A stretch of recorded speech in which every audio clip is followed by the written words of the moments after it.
You abide in him.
Kuombea roho ya Baba Mtakatifu kiongozi wetu ambaye ametuacha au alituacha Jumatatu iliyopita asubuhi saa 1:35.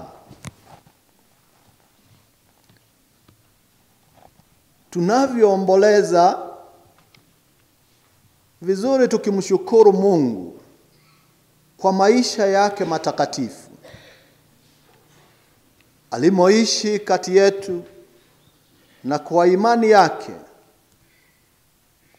yake kuu alivyoonyesha wakati alikuwa nasi akiwa hai. Alikuwa mfano mwema kwetu sisi ndugu zake, kwa sababu sisi wote kama kanisa, sisi wote ni ndugu. Sisi kama ndugu zake alikuwa mfano mwema kwetu, akiishi maisha ya Kikristo na akituongoza vema katika maisha yetu. Alikuwa na maisha ya kujitolea na maisha ya unyenyekevu. Alikuwa amejitolea sana. Hata akiwa ako na shida ya mwili, yeye alikuwa anatembea ulimwengu kote kuhubiri Injili. Twajua ya kwamba Baba Mtakatifu ni mwakilishi wa Kristo hapa duniani. Yaani wala wanaongea lugha ya Kiingereza, yeye ni Vicar of Christ. Anamwakilisha Kristo hapa duniani. Na kwa niaba ya Mtakatifu Petro ambaye alikuwa Baba Mtakatifu wa kwanza, tumshukuru Mungu kwa kuwa alimchagua awe mwakilishi wake na mchungaji wa kanisa lake takatifu. Si sisi tulimchagua, bali alichaguliwa na Kristo mwenyewe. Alichaguliwa na Mungu awe mwakilishi wake hapa duniani. Atakumbukwa na ulimwengu kuwa mtu ambaye alikuwa mnyenyekevu. Lakini unyenyekevu wake, tuseme kwa Kiingereza, had a very strong character. And a very strong character.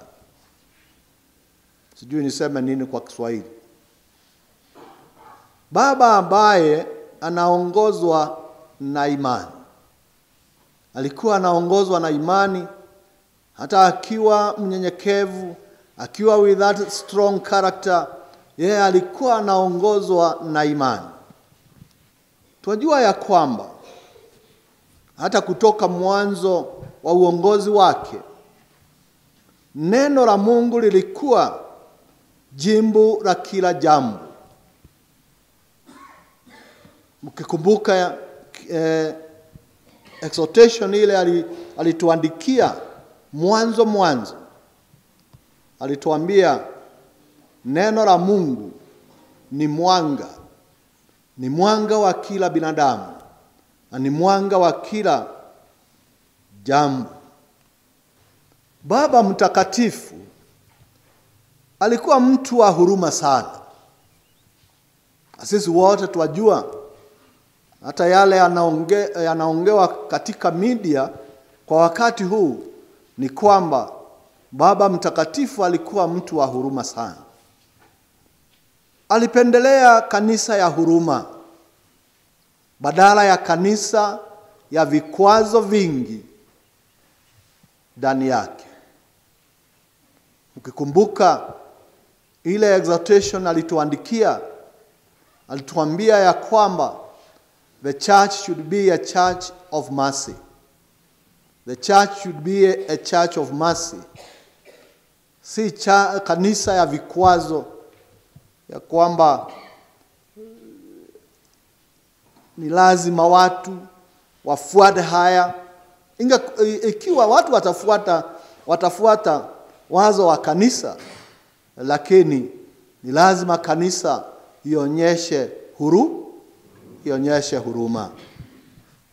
Nguvu na furaha ya wale wanaihudumia kanisa takatifu haimo katika cheo au mali. Binadamu ataweza kuwa naye, bali kwenye maisha ya unyenyekevu na ya kutumikia, of humility and service. Humility and service. Baba ametufunza ya kwamba kukaa pamoja kama ndugu ndio kitu cha maana. Baba Mtakatifu ametuonyesha haya ya kwamba it is so beautiful and joyous to live as a family, to live together in peace, sharing together, all of us, the life, and even eating together. We hear from the psalm that people who eat together also lives together. Kiombea roho yake, tuombe Mungu atupatie Roho Mtakatifu na atupatie neema nyingi, ili hata sisi tuwe watu ambao ni wa kujinyenyekeza, watu ambao ni wa kutoa huduma, si sana kwa wale ambao wataweza hata sisi kutuhudumia, bali wengi ni wale ambao hawajiwezi. Wakati huu tunaalikwa tufanye hayo katika maisha yetu ya kila siku. Kwa hivyo tuombee roho yake, na walika ninyi wote tuombee roho yake. Tuombe Mungu. Yeye alikuwa mtumishi wake, mtumishi mnyenyekevu, ambaye alikuwa anapenda kanisa lake, na ampatie raha ya milele mbinguni.